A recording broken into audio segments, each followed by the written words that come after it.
Then who knows? We're going to take it on out into the cosmos. And speaking of the success of this program, years ago, over 10 years ago, this program started. You were a part of that. There were a lot of skeptics at the time in the aerospace industry about shifting this low Earth orbit to commercial industry and this partnership with SpaceX. And here we are now. What does the success of this say about what we can do when we do it together? And still, today, people have difficulty making that transition, but the proof's in the pudding. And the pudding is out there on Launch Pad 39A right now. A commercial operation with considerable NASA help and oversight, because when it comes to the safety of our astronauts, NASA's going to be all over it. There's the proof. A very successful commercial operation. NASA Administrator Bill Nelson, thank you so much for your time. Daryl, we'll send it back to you. All right, thank you, Marie, and Administrator Nelson. Some good words there about our future exploration plans. Want to remind you, if you listen on radio, you can catch the frequencies for our local radio. If you're in the area watching out at one of the locations, you can check it out on local amateur VHF radio frequency 146.940 and UHF radio frequency 444.925. You can see it on your screen there. So if you need to step away from whatever you're viewing it on, be it your laptop, your tablet, you turn on your portable radio and you'll be able to listen in. Now, as we get ready to launch in the final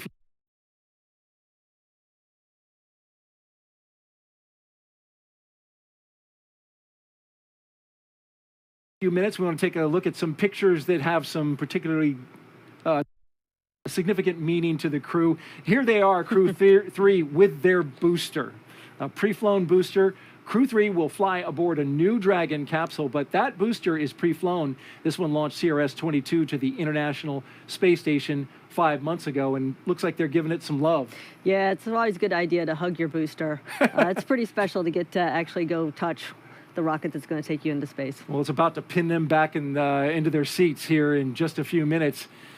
At the time of launch, 9:03 p.m. Eastern, the space station will be flying 258 miles over the North Atlantic, about east of Newfoundland. You can see here the track of the International Space Station, and then from that moment, it will be catching up to the International Space Station once it leaves the coast of Florida. And with T-minus 12 minutes and 30 seconds until liftoff, we want to focus now on the pad as we proceed through the final stretch of the countdown. We'll turn it over to Hawthorne to take us through the launch and ascent. John? Thanks, Daryl. It's just over 12 minutes, and everything is still looking good for launch of Falcon 9 and Dragon. Falcon 9 did begin propellant loading on time at T-minus 35 minutes. The RP-1 fuel loading on the second stage, you can see up at the top, the white cylinder at the very top of the stack. Fuel loading on that stage is complete. Fuel loading is continuing on the first stage. We're about 80% of the way full, and it will finish up at T-minus 6 minutes. The densified liquid oxygen loading is also underway on the first stage. We're about 3/4 of the way full, and we began loading liquid oxygen on the second stage about 5 minutes ago. Now, liquid oxygen loading is the last thing to finish. We'll wrap up first stage at T-minus 3 minutes, second stage at T-minus 2 minutes. Coming up, we're going to do final checks of various engine systems. Our thrust vector controllers are going to be moved. We call them TVC wiggles, where we move the engines back and forth slightly. We'll also be moving throttle valves on the engines to make sure that they are responding to commands from the ground in preparation for flight. The Dragon mission director has reported their team is working no issues. We're going to hear from Dragon in about a minute here on the countdown. Their comm checks are complete. You can see the access arm is retracted. The launch escape system is armed. Crew is strapped in and they're ready to go. They'll get their final instructions at T-minus 10 minutes. They'll be told to configure their displays for launch, and that setup will give the crew insight into how the launch is proceeding and provide them constant updates on vehicle health. At T-minus 5 minutes, we'll be in terminal count, and Dragon will go to internal power, and we'll hear continued call-outs on the countdown net as we get closer to liftoff. And finally, easy to say, range is go, weather is go. So right now, Courtney, we're coming up on T-minus 10 minutes. One of the things that we'll hear on Dragon flights that we don't hear on other ones is the abort call-outs during the countdown. Can you enlighten us a little bit on what goes on with that? Yeah, John, great to hear that everything is going well. We're continuing to track that Dragon and Falcon 9 are ready for launch. But just in case anything were to happen, Dragon is fully prepared to initiate an abort. Upon liftoff, you'll be hearing number and letter combinations on Dragon's trip uphill, which will mark different abort zones throughout the flight, the numbers signifying the stage of flight and the letter as the abort Dragon zone. SpaceX, The first confirmed two crew displays are configured for launch. Copy. Endurance displays are completed for launch. And copy that. Crew-3, we are honored to have you at the controls today as the first crew to fly aboard Dragon Endurance. We wish you a great mission, field look, Godspeed, and enjoy the ride. Thanks, Sarah. And sometimes when you try to fly on Halloween, you get a trick instead of a treat. But how honored and appropriate to get to fly Endurance on Veterans Day. We're proud and honored to represent the SpaceX and NASA teams as we head to the ISS to live and work on groundbreaking science for the next 6 months. And there we have it, some final words from the crew aboard Dragon, and a good luck from the Corps here on the ground to the crew. John, with everything still looking good, that next milestone of engine chill is coming up next. That's right. The next major event that we have is T-minus 7 minutes. It's what we call the engine chill event. The big thing that happens there is we open the pre-valves that feed the Merlin 1D engines. So super chilled liquid oxygen will be trickling through the inlet to the Merlin turbopumps, and that'll help chill those turbopumps down before we hit them with the full flow of liquid oxygen during the ignition sequence in the last 3 seconds before T0. So what we'll hear is a call out says stage 1 engine chill has started. We'll be monitoring all 9 engines to make sure the aux fuel pre-valves are all open. We're also chilling down second stage engine as we get ready for launch. And you'll hear an additional chill down of the second stage called out once we get into flight, a little bit before 2 minutes into flight, when we'll do a final chill of the upper stage engine turbopumps. And if you might be able to hear behind me here in Hawthorne, a lot of energy. Folks are gathered around Mission Control Center, watching on the big monitors as we get ready for launch in just over 7 minutes and 40 seconds. Now, in addition, as I mentioned before, as we get ready at 7 minutes to open the pre-valves and begin the engine chill sequence, we're also getting ready then to move into check-out reviews.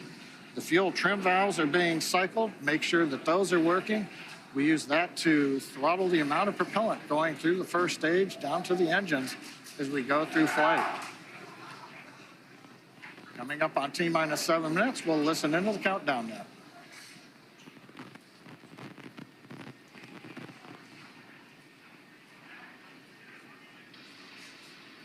Stage 1 engine chill has begun.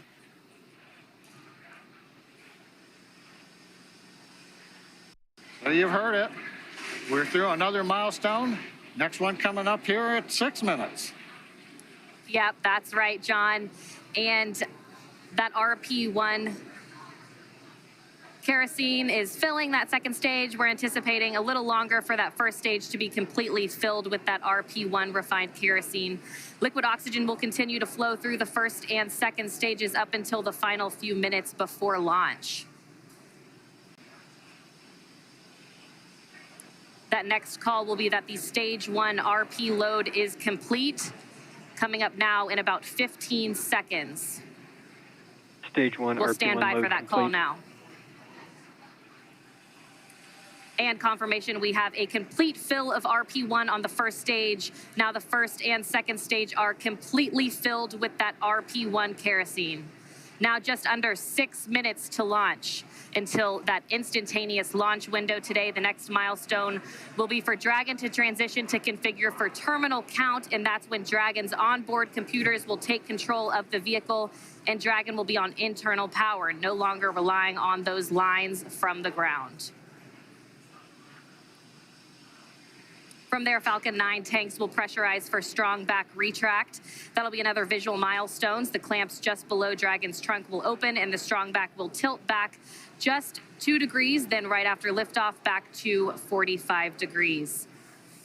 Again, RP1 kerosene filled on both the first and second stages. Liquid oxygen continues to flow through on the first and second stages. Standing by now for that call that Dragon has transitioned into terminal count.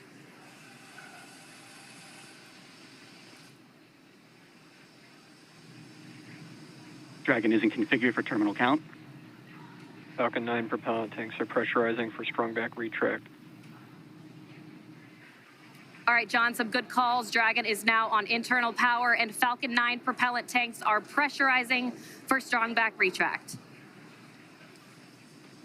Yes, thanks, Courtney. What we're waiting to hear now is the call out for strong back is retracting. This will be a 2-step process. First, we'll spend about half a minute opening up the arms that clamp around the second stage. And there's the call out. The sequence has begun. So we'll slowly open up the arms around the second stage. We might get a view if we've got a close-up of the camera. Then once the arms are open, the strong back alongside Falcon 9 will retract about 2 degrees away from the rocket. It'll stay there all the way through liftoff, and then as Courtney mentioned, at liftoff, hydraulics will then pull it down to about a 45-degree position above ground, and that'll give us the final clearance. It's that strong back right now that is providing the liquids, the gas connections, the electrical connections to the launch vehicle, especially the second stage.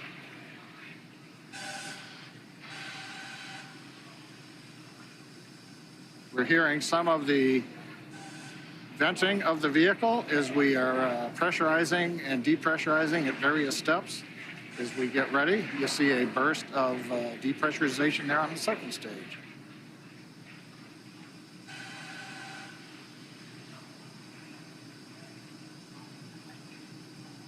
That's right, John. We're also anxiously awaiting the stage 1 liquid oxygen is complete on the first stage. You should hear that call coming up here shortly.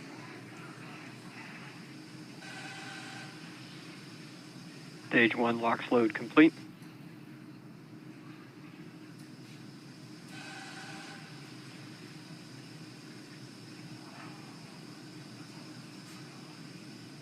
And confirmation that the stage 1 LOX load is complete.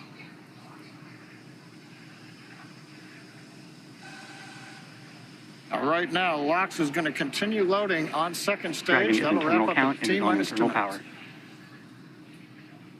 Dragon's gone internal power. Now again, at T-minus 2 minutes, we'll finish liquid oxygen loading. And then a typical event, we will drain the propellant lines that go along the strong back, and we'll typically get a large cloud of condensation at about 90 seconds before launch as we see the propellants come back down off of the strong back to prepare for liftoff.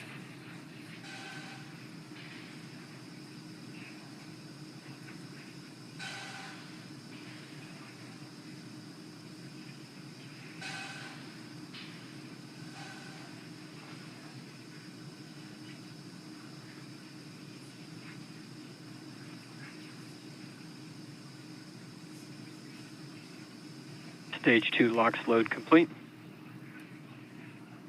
Dragon is in auto idle. All right, Falcon 9. With that, Falcon 9 is fully fueled. We have fuel on both the first and second stages, and both stages are filled with liquid oxygen. Dragon is also in auto idle. The flight computers on board Dragon maintaining their calculations, standing by for the T-minus 0 mark. That next call out will be that Dragon is in countdown. Standing by now for that call.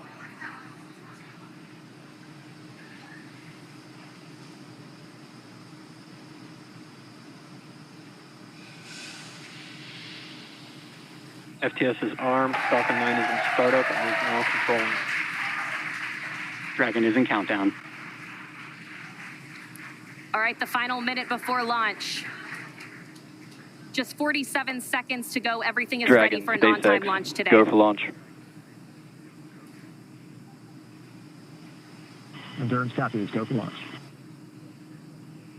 Ground teams are ready, and Crew-3 is ready for liftoff, heading for that Minus 30 instantaneous seconds. launch window.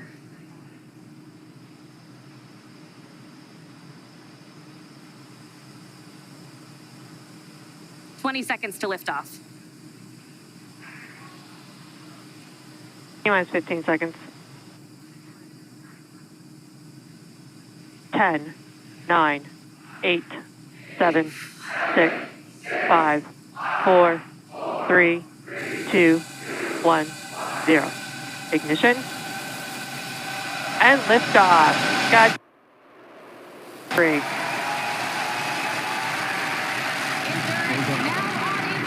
Copy, 1 Alpha. Laboratory in orbit, the International Space Station. Vehicle is pitching downrange. Stage 1, propulsion is nominal. And that's the call we want to hear. Good performance on that first stage so far. T plus 30 seconds. Falcon 9 powered by 9 Merlin 1Gs. Pushing Dragon into low Earth orbit on the way to the International Space Station. Power and telemetry nominal. Stage 1, throttle down. And we're into the throttle bucket in preparation for max Q.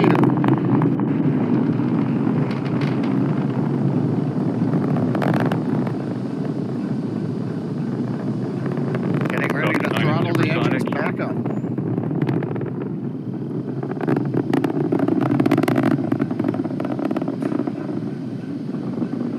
Stage 1, throttle up. Execute.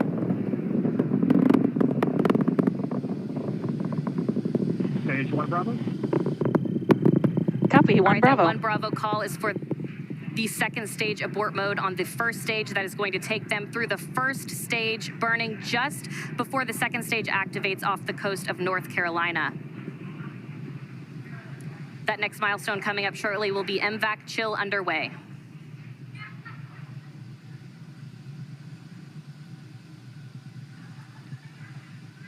MVAC chill underway. There's the call out. We're getting the second stage engine turbo pumps ready for their ignition coming up in just a little more than 40 seconds. We've got the major events coming up here shortly. We're going to get main engine cutoff at 2 minutes, 36 seconds. The stages will separate. Then the second stage will ignite, carrying Dragon on its way into low Earth orbit. Everything continues to look good. Stage 1, throttle down. Stage 1 throttling down at 3.5 Gs.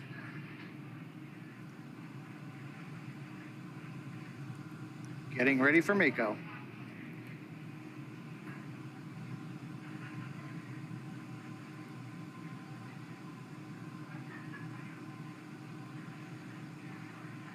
MECO. Stage separation. Stage 2 Alpha. Copy, 2 Alpha. All right, we have ignition of the second stage. And you saw that green flash Good, of that ignition. TTEB fluid. And Crew-3 is now on their way to the International Space Station. On the left side, first stage, you can see the titanium grid pins coming out, the streaks of the exhaust of the second stage engine going by, and the lights of Florida down in the background. Acquisition signal. That's right, and on your right, that second stage glowing. With that red color we like to see, indicating everything is proceeding well.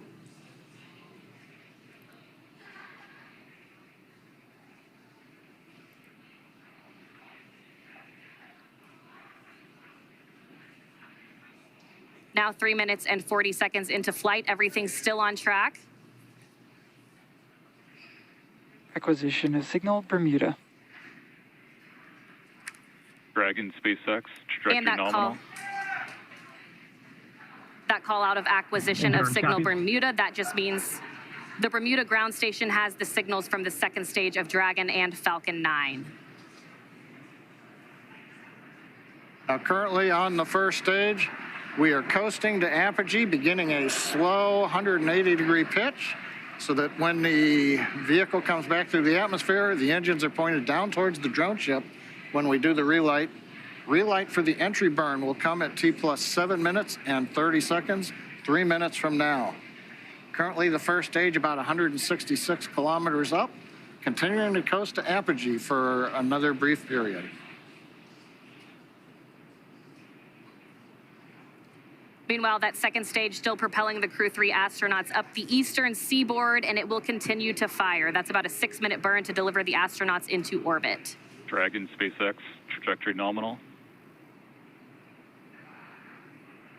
Endurance copies. And a good call out from the ground teams. I always love to hear trajectory nominal, and the crew gets to hear it too on the call out. Acquisition of signal, New Hampshire. And the New Hampshire tracking station has acquired the telemetry signal.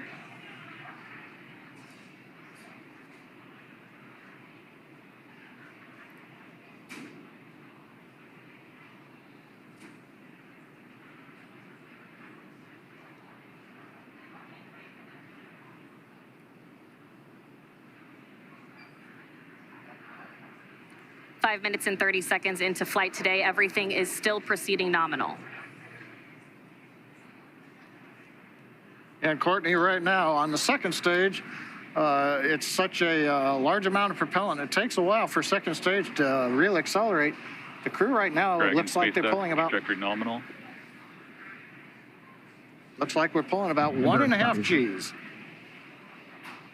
Yeah, right on cue, those check-ins on the second stage performance. Everything is still looking good on that second stage.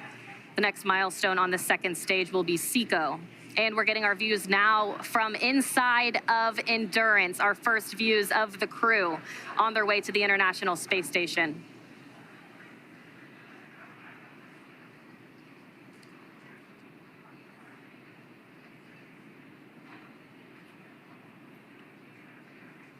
We're 1 minute away from entry burn of the first stage. Hopefully we'll get a camera view back on the first stage as we light the 3 engines to come back into the Earth's atmosphere.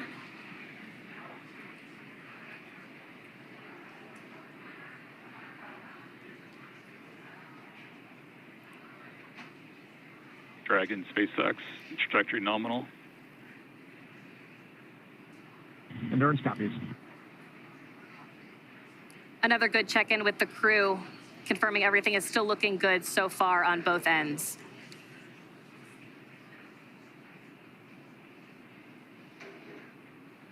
That next milestone coming at 7 minutes and 30 seconds will be entry burn start. Currently waiting for the call out from the SpaceX propulsion responsible engineer that the 3 Merlin 1D engines have lit to begin slowing down the first stage prior to entering the Earth's Stage atmosphere. 2 FTS is safe. Stage 1 entry burn is in startup. We've heard stage 1 entry burn is start up. We've lit the center engine. We've got the 2 side engines, 3 engines running. This is a 27-second burn. This will slow the first stage down. We'll then enter the atmosphere where the grid fins begin to work, and then we will fire the single center engine as we approach the drone ship. Stage 1 entry burn shutdown. Confirmation entry burn shutdown. And meanwhile, that second stage is less than a minute away from cutoff.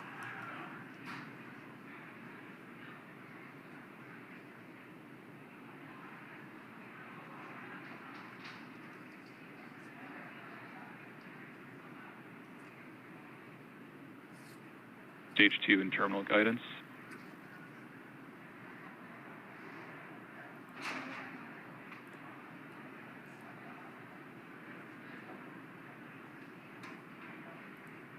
Shannon.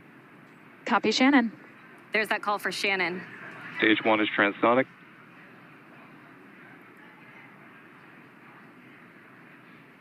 Stage 1 decelerating as we prepare for entry burn, but our attention is right now looking at stage 2 as we get And ready back for shutdown. shutdown.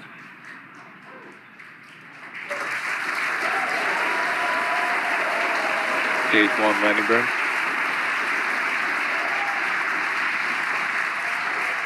Dragon, SpaceX, nominal orbit insertion. And the second stage has done its job. Our Crew-3 astronauts have been delivered into orbit.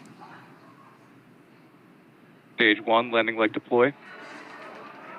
Landing leg deploy. Endurance copies. We feel Flico and SILE confirms we are in space. Dragon SpaceX, launch escape system is disarmed.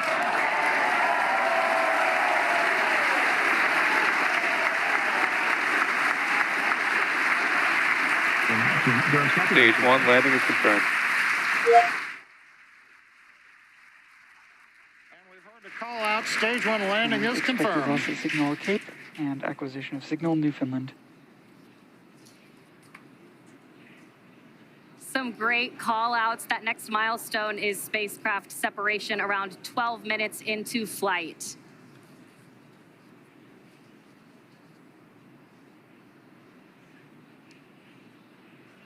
Getting a view now of the Crew-3 astronauts from a camera aboard Dragon. The crew now coasting in low Earth orbit, still attached to that second stage. Again, that next milestone coming in about 2 minutes. That second stage will separate, and Crew Dragon will be flying free. And Courtney, right now, the Falcon 9 second stage is still attached to the Dragon capsule. When it's time, Dragon will command separation from the Falcon 9 second stage. Right now, that second stage, under control of its flight computer, is essentially going through a sequence to idle the second stage, make sure we're not pulsing any of the cold gas thrusters, the engine has been purged out. Essentially anything that might cause motion of the second stage, we're making sure that all of that is eliminated so that when Dragon separates, it's got a very stable platform to move away from.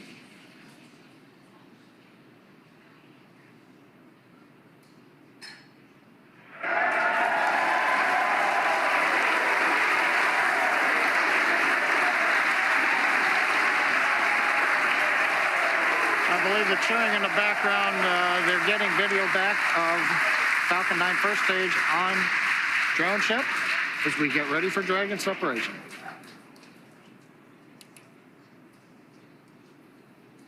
That's right, John. Separation coming just 10 seconds from now. Standing by for that call.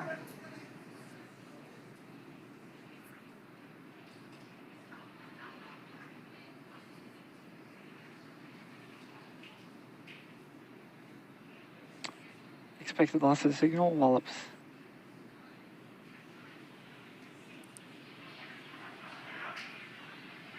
And again, we are standing by.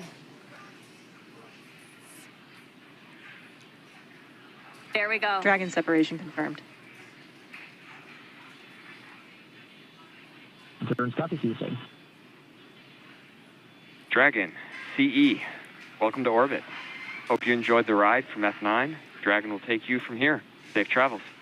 Stand by for words from LD. And Endurance, LD here. On behalf of the SpaceX launch and recovery teams, it was a pleasure to be part of this mission with you. Enjoy your holidays amongst the stars. We'll be waving as you fly by. Cheers. Wow. Incredible views of the crew now in orbit on their way Thanks, to the guys. International Endurance, Space it was a great Station. ride, better than we imagined.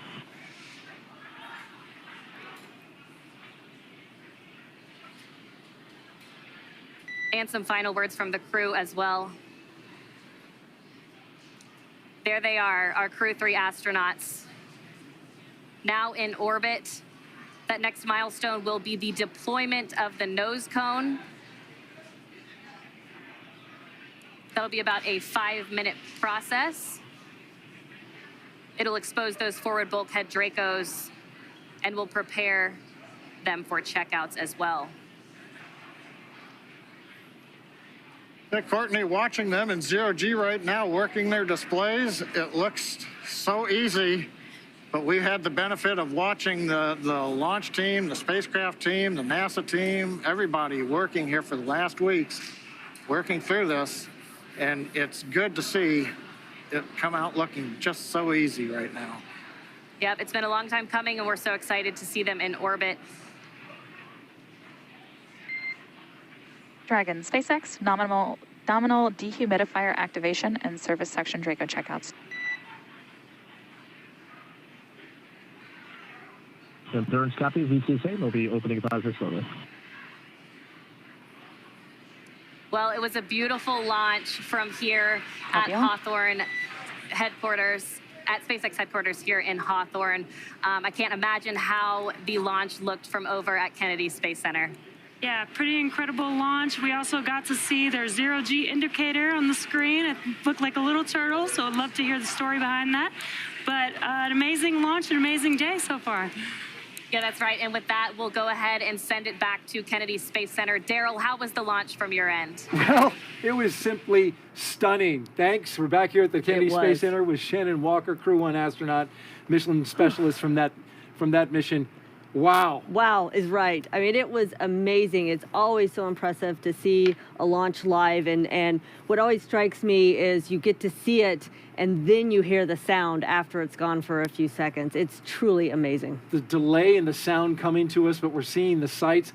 And when it lifted off, there was that low cloud deck. Yes. So it like lit up the clouds, it lit up the ground. It was one of the most impressive launches I have seen. And that rumble was probably one of the loudest I've heard. I don't know how to explain that. I don't either. I mean, it seemed louder to me than most launches, and it was really rattling this whole setup where we are here. Just a boom. And then we saw the zero-G indicator. Yep. A turtle. A turtle, of course, because there's turtles on board. 2 turtles on board, and of course, they had to convince the other 2 astronauts to let them do turtle, right? Right. And apparently they did. I don't know who won that arm wrestle, but I guess it was the turtles. It was the turtles. All right, we're joined now by Frank Davina, ESA's program manager for the International Space Station. Thank you very much for joining us, and congratulations. Yeah, good evening. Yes, indeed, a beautiful launch. We have our second astronaut flying on Crew Dragon after Thomas that just returned last night. That was in Cologne, welcoming him in Cologne after his space mission. And now I'm here to see off Matthias. It's great times for the European Space Agency. What a turnaround that must have been to be in Cologne, there with Thomas, coming back, and literally just days later, seeing off one of your ESA astronauts, Matthias Maurer. Yeah, it's a great time for us because we have 2 astronauts back to back, and we will also have Samantha Cristoforetti that will fly in April next year. So for the first time, we will have for 1.5 years permanently ESA astronauts on board of the space station. So it also shows that ESA is really stepping up to the game. We are more and more engaged in the ISS, but also in the lunar program with our NASA colleagues in the Gateway. We will have 3 astronauts flying to the Gateway before the end of this decade. We are doing a new astronaut selection, so exploration is really also taking off in Europe. And how did you enjoy the launch? Were you watching from the 5th floor of the Operations Support Building? No, I was actually in the LCC. Oh, and, wow. So I was able to go outside and go on the staircase on the outside on the fifth floor there or something like that. It's really amazing. Like you said, you see the light and then the sound, and you're really on the stairs there. You feel everything rumbling. So it's a really amazing launch. Now, you 2 are familiar with each other, Shannon Walker and Frank Davina. Yeah. Yep. Explain that. Well, we have a common job, and so American astronauts work with these astronauts, and so we actually go way back. Yeah, we go way back because we were together in training, actually. When I was doing my mission in 2009, Shannon was also in training on Soyuz. So indeed, we go way back, and we have worked a lot together. So tell me, did you get a chance to talk with Matthias before, in the days leading up to launch? Yes, I talked a couple of times with him, not as much as I would have wanted because, again, the launch was a little bit delayed and I had to be back in Europe welcoming Thomas. But I think he's very motivated, of course. It's his first flight. It's always like this. Of course, also a little bit curious what's going to happen because it's different. A second flight and a first flight is totally different. At least for me it was because you go into the unknown, and it's always a little bit scary to go into the unknown. You know that the people expect a lot of you. Matthias has a whole science program, not only an ESA science program, but also for the benefit of NASA, JAXA, and of course, every astronaut wants to perform to the best of his abilities, and of course, that also brings these thoughts with him. But I told him that he was excellent in training, and I'm sure that he will do a great mission as well. ESA Program Manager for the International Space Station, Frank Davina. Thanks for joining us in the post-launch interview. We really appreciate it, and congratulations. Thank you very much. All right, let's send it over to Marie Lewis at the Operations and Support Building with another guest. Thank you, Daryl. I am here with NASA Associate Administrator Bob Cabana. This is your first crew launch officially as Associate Administrator. How was the launch tonight for you? Oh, it was fantastic, Marie. What a beautiful evening for a launch. You know, it's like I tell folks, don't take pictures, experience it. And it was another great experience seeing those 4 guys take off into space on top of that Falcon 9 on that Dragon. How amazing. What a great partnership we have with SpaceX to enable that. I couldn't be more proud of our team in what we've accomplished. And we now officially have more than 600 people who have been to space. Matthias was number 600. Kayla Barron is number 601.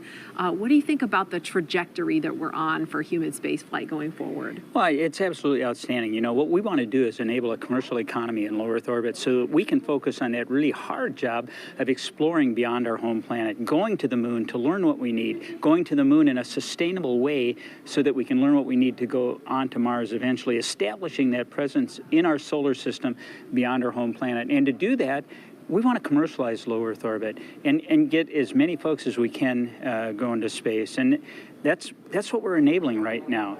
I think it's an amazing time for America's space program.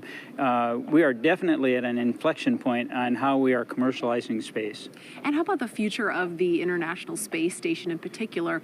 I know that's near and dear to you because you helped build it. I mean, on 4 different space shuttle flights. You were one of the first people to cross the threshold into the space station. You know, I can't believe it's been, you know, almost 23 years since that first mission, that we've had crews on orbit since 2000. I mean, anybody that is 21 years old or younger in the world has never known a time that there weren't humans living in space.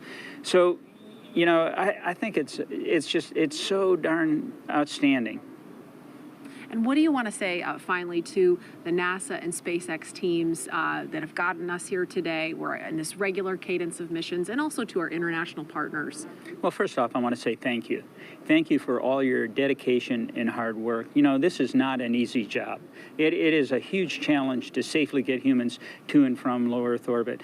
And the partnership that we have with our international partners, with our commercial crew partners, you know, it has enabled this space economy that we have right now. I can't wait until we get Gateway around the moon. Again, an international partnership as we go back to the moon in a sustainable way. It's absolutely outstanding. So I think the future that we have in space is amazing, absolutely amazing. What a great time to be part of America's space program. Absolutely. Associate Administrator Bob Cabana, thank you so much for joining us. And happy Veterans Day, a little early, and happy Marine Corps birthday. More importantly, yeah, that's right, 246 years young. Happy birthday to all the Marines. And, you know, thank you for everybody's hard work that makes NASA such an awesome place to work, #1 in the federal government. This is an amazing team, and I couldn't be more proud of them. All right, thank you so much. You bet. Daryl, we'll send it back to you. And Bob, thank you so much. And now you're looking at a view of the first stage of the Falcon 9 rocket, which has landed back on a drone ship out in the middle of the Atlantic Ocean. The view cut out during our live coverage, but now you see it there. It landed, and it was a beauty. It was. That is so amazing that they do that time and time again. It flew CRS-22. It flew Crew-3, and it'll fly again. Yes, it will. Now, just a quick update on the launch operations. The nose cone from the Dragon has deployed off of it. Yep. And so that allows it to dock. So absolutely, that's one of the key milestones, getting that nose cone open. You've got some engines underneath the nose cone, and of course the docking apparatus that allow it to dock to space station. That's ready to go, and now the astronauts will prepare for their 22-hour, roughly, journey to the International Space Station. They will. They'll probably have a snack and then get some sleep. All right. In the meantime, how about we do a social question? Oh, great. One last one for Shannon Walker here at the Crew-3 launch broadcast. Let's take a look, and here we go. Hi, NASA. I'm talking here from Brazil, and would you like to know, they would like to know, how it feels to observe all the beauty of the planet from above. Your view when you were looking back at Earth. You know, it's really, really hard to put into words, but when you first get into space and you can look out and you see the curvature of the Earth and you see the land masses and the oceans and the clouds, it's a lot to take in. But it's truly amazing what you can see from up there. And as the NASA Administrator Bill Nelson said before, it really makes you feel like you want to be a good steward of the Earth.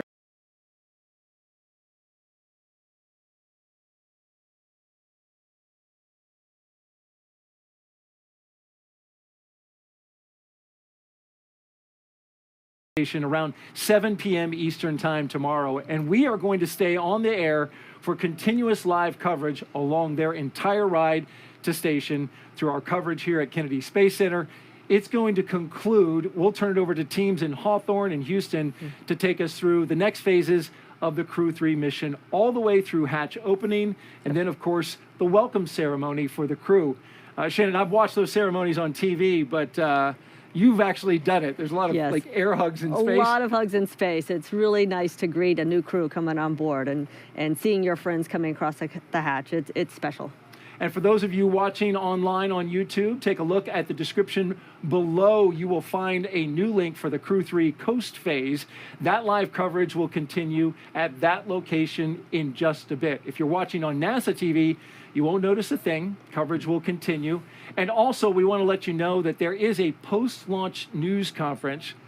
It is scheduled for 10 p.m. Eastern Time right here on NASA TV. Again, a post-launch news conference scheduled for 10 p.m. It will be on a teleconference, I'm hearing, not on NASA TV, but you can go to NASA Go Live. You'll find it there. And you can find mission updates on Twitter along the way, at NASA, at SpaceX, and on the web at nasa.gov. And before we sign off, of course, I want to thank astronaut Shannon Walker for being here. Thank you so much. It was such a joy to have you here, answering questions, giving your insight, and watching the launch with you. Thank you very much. It was my treat and my pleasure to be here. Make sure you come back soon and watch another one. I will do it. All right. Huge thanks also to all of our guests for joining us today, and thank you all for watching. We're going to leave you now with highlights from the journey to orbit off Earth for the Earth. I'm Daryl Nail for Shannon Walker. Good night, everyone, and keep looking up. And there's a wide shot of the room with the 4 Crew-3 astronauts. We have Commander Raja Chari, pilot Thomas Marshburn, mission specialist Kayla Barron, Matthias Maurer.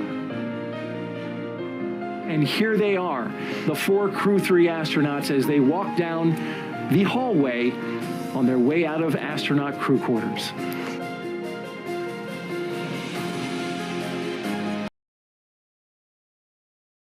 Indeed, the Crew-3 astronauts taking their first steps outside before their journey to space. Most missions for crew have locked out and ready for revolution.